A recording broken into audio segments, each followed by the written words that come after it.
우리 예수를 믿는 사람을 그리스도인이라고 합니다. 저는 그리스도인이라는 말이 참 좋습니다. 이 말은 원어 그대로 해석하면 그리스도에게 속한 사람, 그리스도의 노예라는 뜻입니다. 우리가 무심히 말하는 그리스도인이라는 말에는 그리스도와 떼어야 뗄 수 없는 친밀한 연합의 의미가 있습니다. 그래서 저에겐 그리스도인이라는 말이 참 감격스럽게 다가옵니다. 그리스도인이라는 말은 안디옥 교회에서부터 시작됐습니다. 사도행전 11장 26절에 이렇게 말씀합니다. 제자들이 안디옥에서 비로소 그리스도인이라 일컬음을 받게 되었더라. 아멘. 안디옥의 교인들을 그리스도인이라고 부른 것은 그 지역의 사람들이었습니다. 누가 그렇게 부르기 시작했는지는 알 수 없지만 안디옥 교회의 교인들을 보면서 그 지역에 사는 사람들이 저 사람들은 그리스도에게 속한 사람들이야 이렇게 인정했다는 말입니다. 얼마나 멋집니까? 그리스도에게 속한 사람, 그리스도가 원하는 대로 살아가는 사람, 그리스도를 쫓아가는 사람, 그리스도의 노예, 이런 말들이 우리에게 참 잘 어울린다고 사람들이 인정하는 삶이면 얼마나 좋겠습니까? 오늘 신약성경 본문은 마태복음 16장 24절입니다. 제가 읽겠습니다. 이에 예수께서 제자들에게 이르시되 누구든지 나를 따라오려거든 자기를 부인하고 자기 십자가를 지고 나를 따를 것이니라. 아멘. 이 말씀은 그리스도인으로 살기 위해서 우리가 어떻게 해야 하는지를 말씀합니다. 나를 부인하고 십자가를 지고 따르라고 말씀하셨습니다. 그리스도에게 속한 사람은 먼저 자신을 부정해야 합니다. 그리고 내게 주어진 십자가를 받아들여야만 합니다. 그것이 그리스도인의 삶입니다. 그런데 여러분, 저는 오늘 솔직한 고백을 해야 되겠습니다. 저는 사실 이 말씀을 대할 때마다 참 어려움을 느꼈습니다. 왜냐하면 나를 부인하라는 말씀이 구체적으로 와닿지 않기 때문입니다. 솔직히 말씀을 드리면 나를 부정하라는 말씀이 너무나 부담스럽게 느껴집니다. 사실 이 말씀과 더불어서 제가 참 어렵게 생각되는 찬송이 있습니다. 찬송가 94장 주 예수보다 더 귀한 분은 없네입니다. 제가 가사를 한번 읽어보겠습니다. 주 예수보다 더 귀한 것은 없네. 이 세상 부귀와 이 세상 명예와 이 세상의 행복과 바꿀 수 없네. 영 죽은 내 대신 돌아가신 그 놀라운 사랑 잊지 못해. 세상 즐거움 다 버리고 세상 사랑 다 버렸네. 주 예수보다 더 귀한 것은 없네. 예수밖에는 없네. 아멘. 특히 후렴이 인상적입니다. 세상 즐거움 다 버리고 세상 사랑 다 버렸네. 이 후렴의 대목에서는 어떤 비장함마저 느껴집니다. 그렇다고 여러분, 제가 이 찬송을 싫어한다는 말이 아닙니다. 너무나 은혜로운 찬송이라서 저도 참 많이 부르는 찬송입니다. 그럼에도 불구하고 이 곡의 가사를 대할 때면 마음이 부담스러워지는 것은 어쩔 수가 없다는 말입니다. 물론 그리스도인이라면 마땅히 세상의 부귀와 명예, 행복을 목적으로 살아서는 안 될 것입니다. 그러려면 세상의 즐거움에 빠져서는 안 되고 세상의 자랑을 아무것도 아닌 것처럼 버릴 줄 아는 삶을 살아야 합니다.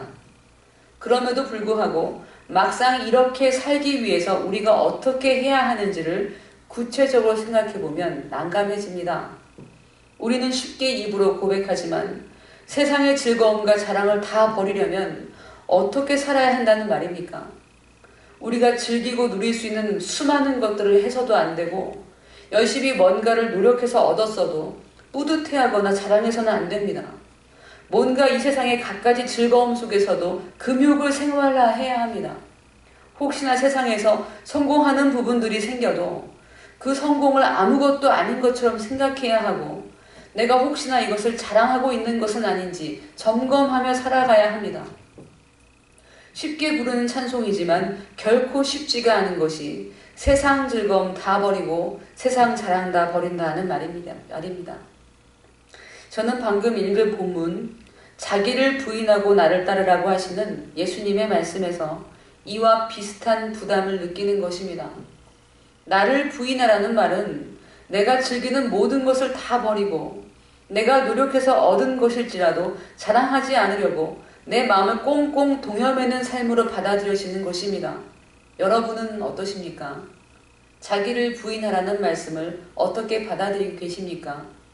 여러분은 기꺼운 마음으로 나를 부인하며 살고 계십니까? 그래서 저는 이 말씀을 묵상할 때마다 하나님께 여쭙습니다.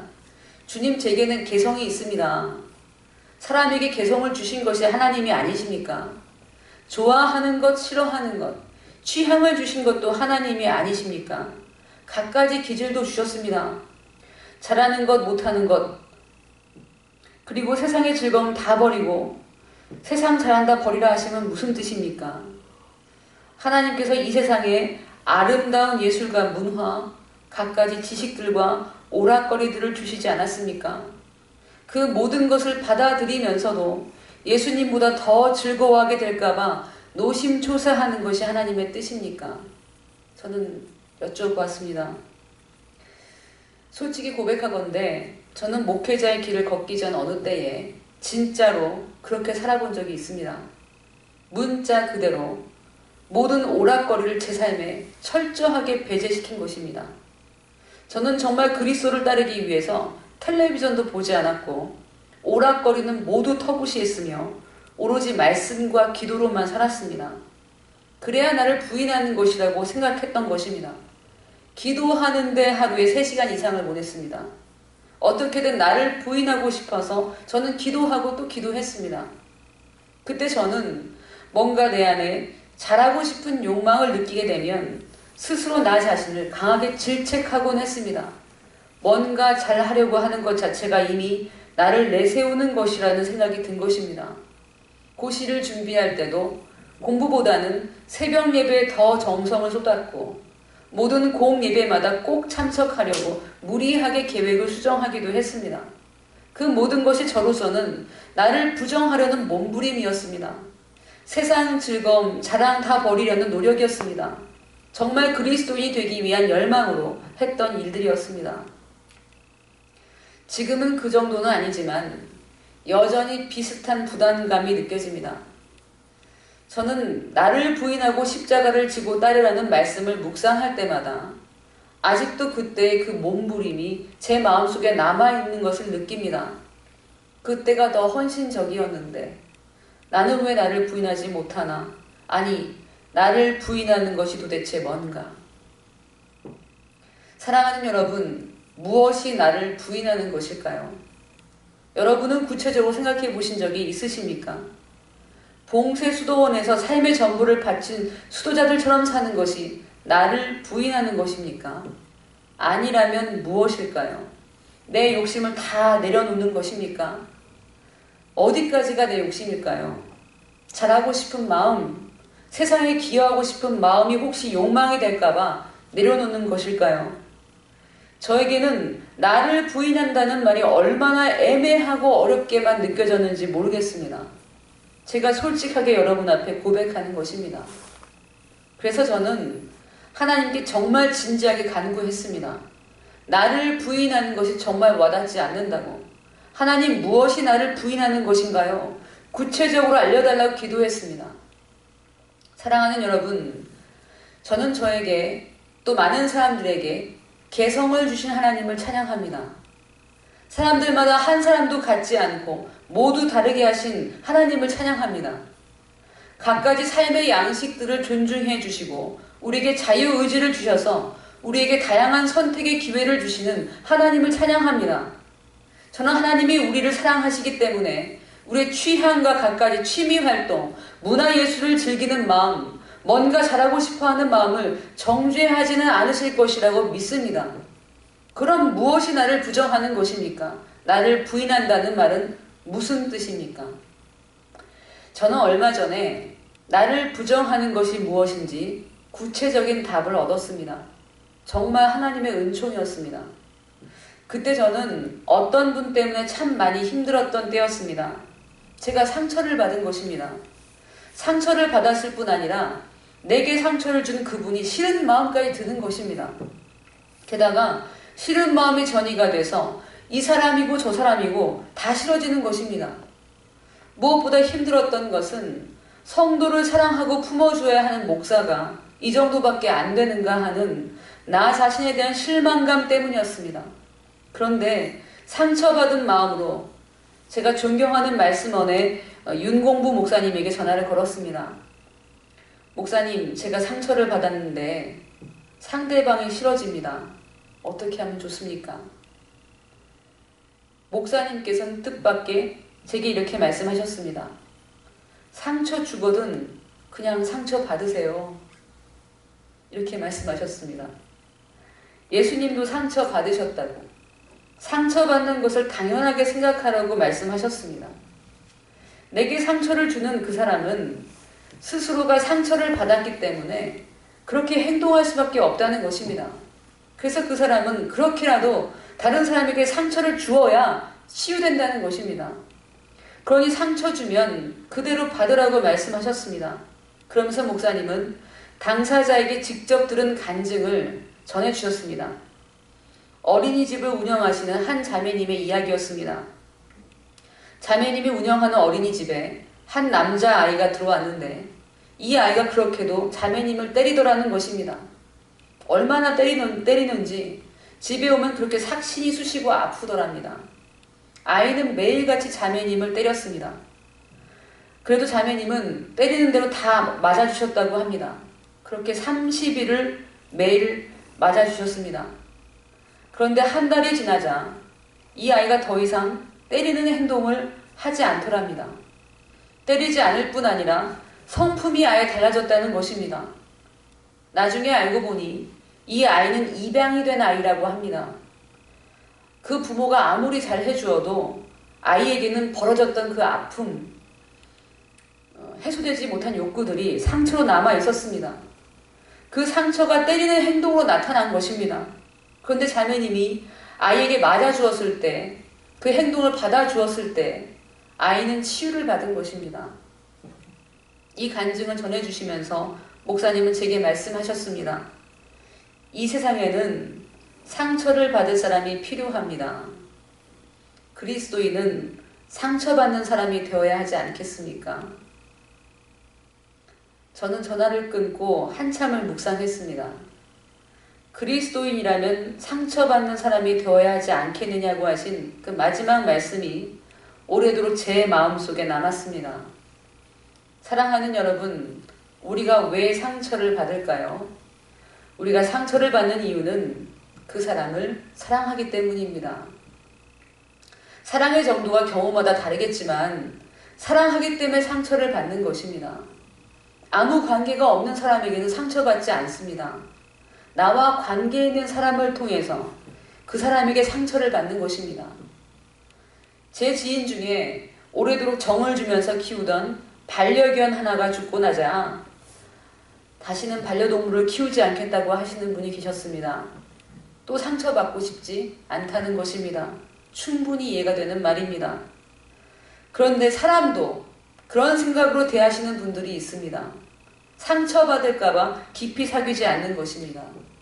사랑했다가 거절당할까봐, 사랑했는데 나를 떠날까봐, 사랑했더니 상대방은 나를 그만큼 사랑하지 않는 게 상처가 되어서 사랑하는 것을 기피하는 것입니다. 어쩌면 상처받을까봐 잔뜩 움츠러들고 사랑하기를 두려워하는 것이 현대인의 모습인지도 모르겠습니다. 여러분, 사랑하면서 상처를 받지 않을 수는 없습니다. 사랑하면 상처를 받습니다. 그것은 어쩔 수 없는 공식입니다. 예수님도 상처를 받으셨습니다.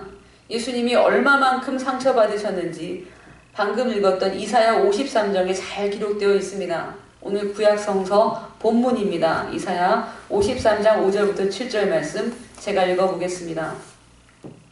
그가 찔림은 우리의 허물 때문이요 그가 상함은 우리의 죄악 때문이라. 그가 징계를 받음으로 우리는 평화를 누리고 그가 채찍에 맞음으로 우리는 나음을 받았도다. 우리는 다 양 같아서 그릇 행하여 각기 제 길로 갔거늘 여호와께서는 우리 모두의 죄악을 그에게 담당시키셨도다. 그가 곤욕을 당하여 괴로울 때에도 그의 입을 열지 아니하였으며 마치 도수장으로 끌려가는 어린 양과 털 깎는 자 앞에서 잠잠한 양같이 그의 입을 열지 아니하였도다. 아멘. 예수님이 왜 상처를 받으셨습니까? 우리의 상처 때문입니다. 그가 찔림은 우리의 허물 때문입니다.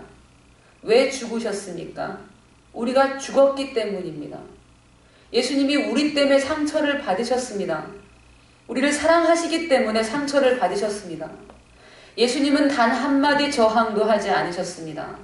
도수장에 끌려가는 양이 잠잠히 죽어가는 것처럼 모든 상처와 죽음을 고스란히 받으셨습니다. 왜 우리가 상처를 받아야 합니까? 우리는 사랑하는 사람들이기 때문입니다. 하나님을 사랑하고 이웃을 사랑하는 것, 그것이 우리가 그리스도인으로서 사는 유일한 법이며 삶의 방식이기 때문입니다. 우리는 상처받기 싫다고 해서 사랑하지 않을 수 있는 그런 사람들이 아닙니다. 하나님이 사랑이십니다. 그래서 하나님은 상처를 받으셨습니다. 우리가 그리스도인이라면, 그리스도에게 속한 사람이라면, 그리스도를 따르는 사람이라면 마땅히 우리도 사랑하며 그 대가로서 상처를 받아야 한다는 말입니다. 나를 따르려면 자기를 부인하고 내 십자가를 따르라. 예수님의 말씀은 무슨 뜻입니까? 네가 하고 싶은 거 다 꾹꾹 눌러 참고 세상에서 무기력하게 살라는 말이 아닙니다. 나를 부인하라는 말은 상처받아도 미워하지 말라는 것입니다. 상처 주면 그냥 상처 받으라는 말입니다. 상처를 주는데 그 상처를 고스란히 받아들이는 것이 쉬운 일입니까? 결코 쉽지 않습니다. 나를 죽여야 가능합니다. 나를 부인해야만 할 수 있습니다. 내가 펄떡거리고 살아있어서 상대방에 뭔가 기대하는 게 있으면 상처를 받아들일 수 없습니다. 내가 사랑했으니 너도 내게 이만큼 해. 그런 마음이 있으면 힘들어집니다. 상처를 주거든 고스란히 감당하는 것, 그것이 나를 부정하는 것입니다. 상처를 받았는데 만약 내가 저 사람이 싫어진다면 그것은 내가 살아있는 것입니다. 나를 부정하지 못한 것입니다. 나를 부인하는 것은 애매한 것이 아닙니다. 아주 명확한 것입니다. 나를 부정한다는 것은 사랑하다가 상처받아도 담담히 받아들이는 것입니다. 상처받는 것이 당연하다고 여기는 것입니다. 그것이 나를 부정하고 그리스도를 따르는 것입니다. 사랑이신 하나님의 자녀로서 사는 방식입니다. 십자가를 지는 것입니다. 사랑하며 기꺼이 상처받기를 감당하는 것, 그것이 나를 부정하고 십자가를 지는 삶입니다. 우리는 왜 저 사람은 저럴까 하는 내 판단이 생길 때 상처를 못 견딥니다. 이해받고 싶은 마음이 있기 때문에 오해를 받으면 힘들어지는 것입니다. 상대방은 나와 다른 사람이니까 당연히 나를 이해할 수 없는 것이 정상입니다. 그런데 우리는 이해받지 못할 때, 용납받지 못할 때, 나를 받아주지 않을 때 상처를 받습니다. 여러분, 사람이란 본디가 이해할 수 없는 존재인 것을 알아야 합니다. 나는 나 자신밖에 이해할 수가 없습니다. 나 외에 다른 사람은 내가 이해할 수 없는 게 정상입니다. 다른 사람은 나와 완전히 다르기 때문입니다. 하나님은 사람을 그렇게 지으셨습니다. 한 사람도 나와 같은 사람이 있을 수가 없습니다. 똑같이 생긴 쌍둥이라고 할지라도 삶이 각각 다르기 때문에 같을 수가 없습니다. 쌍둥이라도 서로를 이해할 수 없습니다. 그러니 다른 사람을 이해할 수 없는 것이 정상입니다. 그러니 우리는 모든 관계 속에서 상처받는 것을 당연하게 생각할 필요가 있습니다. 예수님은 배신한 유다에게, 3번 부인한 베드로에게 너 왜 그랬니? 물어보신 적이 없으십니다. 지금 우리에게도 그러십니다. 너 어떻게 그럴 수가 있니? 내가 너를 위해서 죽었는데 너는 어떻게 나를 배신할 수가 있니? 예수님은 한 번도 우리에게 그렇게 물어보지 않으셨습니다. 우리의 잘못으로 우리가 나쁜 길을 가게 되더라도 울면서 주님을 부르면 주님은 아무 책망 없이 우리를 다시 품어주십니다. 제가 참 은혜를 받았던 CCM 찬양곡 중에 하스테반 선교사님이 지으신 함께라는 곡이 있습니다. 제가 가사를 읽어드리겠습니다. 당신이 내게 다가온 후에 그 사랑을 알게 됐지요. 나의 마음에 가르쳐준 것은 함께하는 소중한 사랑. 당신이 곁에 있어준다면, 나의 가는 길 함께 걸어간다면 그 사랑이 나에게 꿈을 주지요. 다시 시작할 수 있도록. 당신을 멀리 떠나온 후에 그리움을 알게 됐지요. 기다려주고 날 믿어주었던 그 사랑을 잊을 수 없어. 당신이 곁에 있어준다면, 나의 가는 길을 함께 걸어간다면 그 사랑이 나에게 꿈을 주지요. 다시 시작할 수 있도록. 이 가사에는 주님의 사랑을 이렇게 표현합니다. 함께 해준 사랑, 기다려주고 날 믿어주었던 사랑, 그 사랑이 내게 다시 시작할 수 있도록 꿈을 준다고 고백합니다. 예수님은 우리를 책망하시는 사랑이 아니라 기다려주고 믿어주시는 사랑입니다.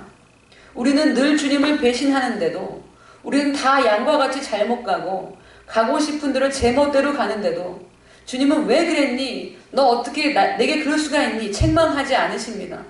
우리의 상처를 고스란히 받으시고 언제나 품어주십니다. 언제나 함께 해주십니다. 그 사랑 때문에 우리는 다시 일어설 수 있습니다. 사랑하는 여러분, 우리가 상처를 고스란히 받아줄 때, 상처 주는 그 사람과 함께 해줄 때 그 사람은 사랑의 힘으로 다시 일어설 수 있습니다. 이 세상에는 상처받는 사람들이 필요합니다. 그 상처받는 사람들이 바로 그리스도인입니다. 제가 책을 검색하다 보니 상처받을 용기라는 책이 베스트셀러였습니다. 제목이 독특해서 흥미롭게 살펴보았는데 책 내용인즉 상처받을 필요가 없다는 내용이었습니다. 상처를 주거든 무시해라. 모든 사람에게 인정을 받을 수는 없다. 완벽해도 욕을 먹기 마련이다. 이런 내용이었습니다. 세상 사람들은 상처받지 않으려고 애를 씁니다. 상처받을 용기라고 말하지만 사실은 상처 때문에 아프고 싶지 않다는 것입니다. 상처를 외면하고 싶은 것입니다. 그래서 상처받지 않도록 현명하게 처세하라는 책들이 인기를 끕니다. 그러나 사랑하는 여러분, 그리스도인은 상처를 받는 사람들입니다. 왜냐하면 우리는 사랑해야 하는 사람들이기 때문입니다. 사랑하면 상처를 받습니다. 사랑한다고 결심하는 것은 상처를 받겠다는 결심이기도 합니다. 상처를 주면 고스란히 받으십시오. 사랑하고 나서 위로받으려고 생각하지 마십시오. 사랑하고 나서 이해받기를 기대하지 마십시오. 사랑하면서 대가를 바라지 마십시오. 무조건적인 사랑이 사람을 치유하고 변화시키는 것입니다. 그럼 여러분, 우리는 상처를 받고 혼자 감내해야 합니까? 아닙니다. 주님께 나아가십시오. 그 상처를 가지고 주님께로 가십시오. 그것이 기도입니다.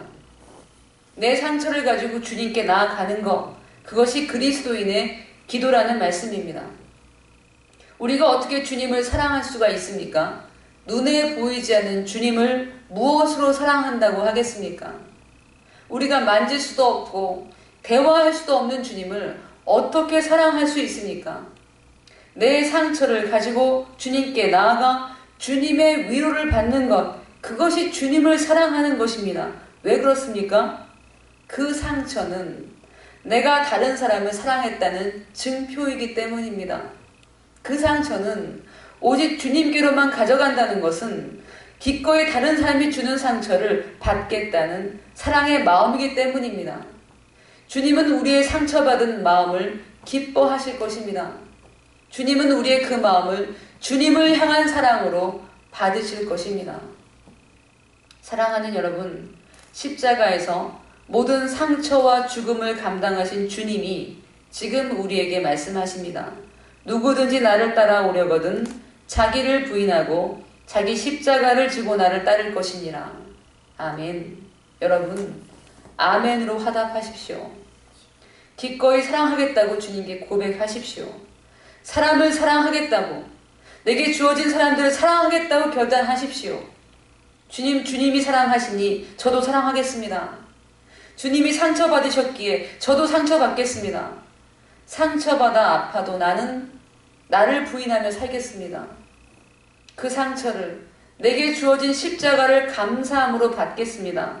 사랑하며 상처받으며 살겠습니다. 주님 나를 도와주십시오. 그렇게 기도하는 삶을 사십시오. 이 세상에는 상처받을 사람이 필요합니다. 이 세상에는 그리스도인이 필요합니다. 기도하겠습니다.